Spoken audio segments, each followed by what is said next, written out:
শুভ সকাল বন্ধুরা, পূজা লাইফস্টাইলে আবার একটা নতুন ভিডিও নিয়ে সবাইকে জয় জানিয়ে চলে এলাম। আজকে হচ্ছে সোমবার। সকালবেলা দেখতেই পাচ্ছ যে আমি এখন শাক ধুতে যাচ্ছি। শাকটাকে রান্না করব। রয়েছে হলো কলমি শাক। কলমি শাকটা এদিকে দেখো ভাজা ভাজা করে নিয়েছি, একটু রসুন ফোড়ন আর কালো জিরা ফোড়ন, কাঁচা লঙ্কা চিড়ে দিয়েছি। আর ওদিকে ভাতটাও বসিয়ে দিয়েছি। আর এপাশে করব হচ্ছে মাছের ঝোল। ব্যাস, তাহলে আমার রান্নাবান্না প্রায় শেষ। আজকে আর সেরকমভাবে কিছু রান্নাবান্না করছি না।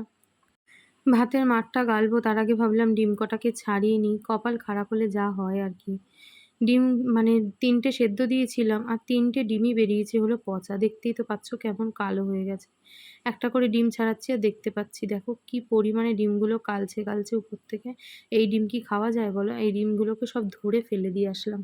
এখন গরমের জন্য ডিমগুলো এরম হয়েছে নাকি ডিমের ট্রেটাই ভালো না সেটা আমার জানা নেই। যাই হোক, যে কোনো একটা কারণে তো অবশ্যই হয়েছে। আর দেখতে পাচ্ছ অনেকগুলো জামাকাপড় আজকে কেচেছি, চাদর, বালিশের ওষার।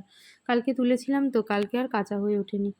আজকেও কিন্তু একটু শিলে মশলা বেটেই আজকে রান্না করব মাছের ঝোল। তো শিলে মশলাটা বেটে রান্না করলে বেশ ভালো লাগে। পেঁয়াজ, আদা, রসুন, টমেটো এসব দিয়ে করলে তখন শিলে না বাটলেও হয়। আর ওদিকে দেখো ঘর মুছতে চলে এসেছি। আর আজকে আমার গলার ভয়েসটা একটু খারাপ, তো তোমরা একটুখানি ম্যানেজ করে নিও। ওদিকে আজকে রান্না বান্না সমস্ত কিছু সেরে নিয়ে ভাবলাম কি স্নান করে পুজোটা দিয়ে নিই, কারণ বেলায় টিউশনি রয়েছে।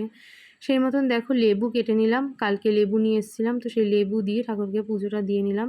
এবার বিছানা গুছানোর পালা, কারণ মনা এখন সবেমাত্র ঘুম থেকে উঠলো। বিছানা গুছিয়ে ওই ঘরে রেখে দেবো, দিয়ে তারপর আমি টিউশনি পড়ানোর জন্য রেডি হব। আর ওদিকে টিফিনটাও ভাবছি সবার আগে খেয়ে নিই, কারণ খুব জোর খিদেও পেয়ে গেছে। কী যে পরিমাণে গরম পড়েছে সে আর কি বলবো। রেমাল ঝড় এসেও কোনো কিছু শান্ত করতে পারলো না। দেখো চলে এসেছি এদিকে জামাকাপড়গুলোকে ভাঁজ করে গুছিয়ে নিতে। প্রচুর পরিমাণে জামাকাপড় কিন্তু জমে গিয়েছিল। টিফিন খাওয়া আমাদের কমপ্লিট। টিফিন খেয়ে মনা বসে গেছে এখন বই পড়তে, আর আমি এখন একটু এমনিই বসে আছি এখানে।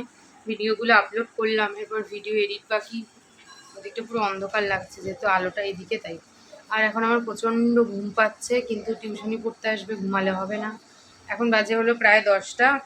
আজকে একটু টিফিনটা বেশি ভারী খাওয়া হয়ে গেল, তাই মনাকে এখন বাজে হচ্ছে প্রায় 11:30। আমি একটু ঘুমিয়েই পড়েছিলাম, মানে আমার চোখটা লেগে গেছিলো, যেহেতু অনেক সকালে ঘুম ধরেছি। কালকে অনেক রাতেও ঘুমিয়েছি, বলতে পারো ঘুম ঠিকঠাক হয়নি। তার মধ্যে কালকে মার বাড়ি ছিলাম বলে দুপুরেও ঘুম হয়নি। আসলে অত সকালে উঠি যখন, দুপুরের ঘুমটাই হচ্ছে আসল ঘুম। রাত্রে তো অনেক রাতে ঘুম হয়। আর এই যে এও আমার পাশে শুয়ে শুয়ে কিরণমালা দেখছিল, অল্প একটু বই পড়ে নিয়ে তারপর স্নান করেছে, তারপর আমার পাশে শুয়ে পড়েছিল। কিন্তু এখন কিছু করার নেই, উঠতে হবে, ওরও অনলাইন ক্লাস আর আমার ওইদিকে পড়তে আসবে। চলো ফোনটা একটু চার্জে দিই। সন্ধ্যা বন্ধুরা, সন্ধ্যাবেলা সন্ধে পুজো দিয়েছি, দিয়ে এই যে টিউশনির জন্য একদম মাদুর পেতে জায়গা রেডি। আর নিয়ে নিয়েছি চা আর সাথে বিস্কুট। আর মনা এখন চুলটাকে ভালো করে আঁচড়ে আসলো, এখন ওর চুলটাকে একটু বেঁধে দিই। এদিকে দেখো আজকে রাত্রেবেলা একটু বানানোর ইচ্ছে হলো, মানে মনার আবদারে পোস্তর বড়া, সেই জন্য পোস্তটাকে আগেই জলে ভিজিয়ে দিলাম। আর বেশ কিছুটা পেঁয়াজ কেটে নিয়েছি, তবে পরে দেখলাম যে পেঁয়াজ বেশি কাটা হয়ে গেছে আর পোস্তের পরিমাণটা কম। সেই জন্য হাফ পেঁয়াজ দিয়ে পোস্তর বড়া আর হাফ পেঁয়াজ দিয়ে কিন্তু পেঁয়াজই ভেজে নিয়েছি। পোস্তর বড়া খেতে যে এত সুন্দর হয়েছিল সে আর তোমাদের কি বলবো। পোস্তর বড়া খেতে যে এতটা ভালো হয় সত্যিই জানা ছিল না।